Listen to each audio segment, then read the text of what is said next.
Retention, episode number 6. Narrow the front door and close the back door. So again, about retention, I love what this comes down to. So oftentimes why employees leave their job is their supervisor took credit for the work that they did. Another one is management overall was insensitive to not only their needs or maybe the personal needs of a coworker.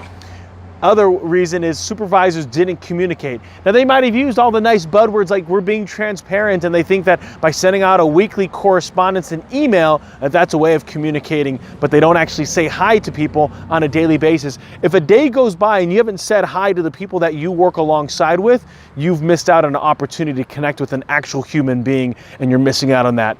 Next is they weren't learning anything. What are you doing in your organization? Maybe you have a university. How are you helping them actually have the time to do it? Are you telling people to be able to take 5 minutes in the morning to do that first when they come in as a leader? Encourage them to get onto those local universities, those biz libraries that we all have. Or if we don't have, let's start creating something for them in a content that's meaningful to them. So what you want to do to be able to battle that is what we should be doing from a retention initiative is to pay for performance. The idea that people are in bands and that they have to stay here a certain number of years in order to get a tiny little bump in salary or promotion is not the way to pay in 2018 and beyond right now. People want to be able to work hard and be compensated for their hard work, especially if they're going above and beyond Jane or Jimmy in their same role in a different department. If they're busting their hump and they're adding a lot more value, then they should be compensated accordingly.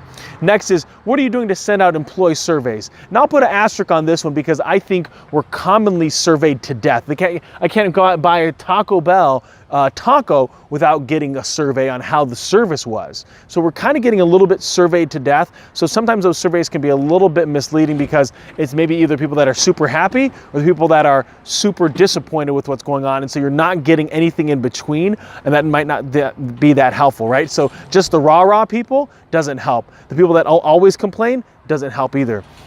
Next one is recognition programs. What are we doing to be able to recognize people? Do people want trophies? Do people want ribbons? Now again, it's not a participation Roby, right? Ribbon program. Don't give something to somebody that doesn't mean anything.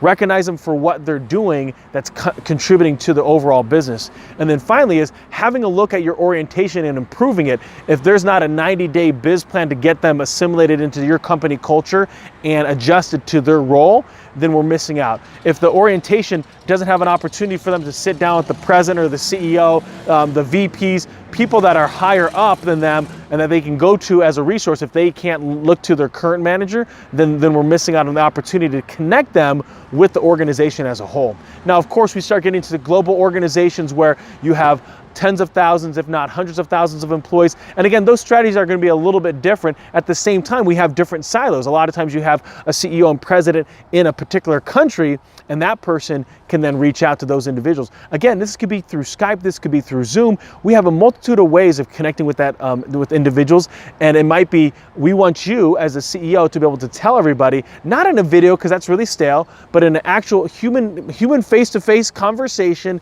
whether that's, again, using technology and saying, we welcome you here. Just so you know, this is what we found to be successful if our employees do these things, boom, boom, boom, and lays it out. And so they're actually reiterating the orientation process. Sherm's out.